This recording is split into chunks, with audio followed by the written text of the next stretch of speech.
আপনারা জানেন গতকাল একটা 5 মিনিটে এই দুর্ঘটনা ঘটে। 2 বছর বয়সের একটা বাচ্চা এখানে 12 ইঞ্চি ডায়া বিশিষ্ট একটা পাইপ ছিল, সেই পাইপটা উঠানোর পরে পাইপের গর্তটা রয়ে গেছিল। সেই গর্তের ভিতর আমরা জানতে পেরেছি যে 2 বছর বয়সের একটি ছোট বাচ্চা ওই পাইপের ভিতর ঢুকে যায়।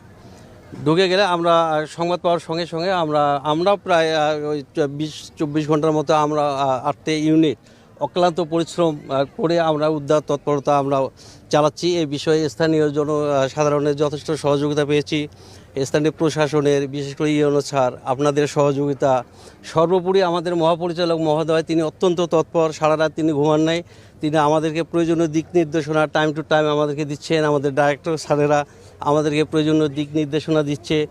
আমরা 2টা এক্সকেভেটরের সাহায্যে আমাদের লোকজন সহ আমরা পাইপের গোড়া আনুমানিক আমরা 25-30 ফিটের মতো আমরা খুঁড়তে সক্ষম হয়েছি। করি যে আর 5 ফিট খুঁড়লে আমরা একটা ভালো রেজাল্ট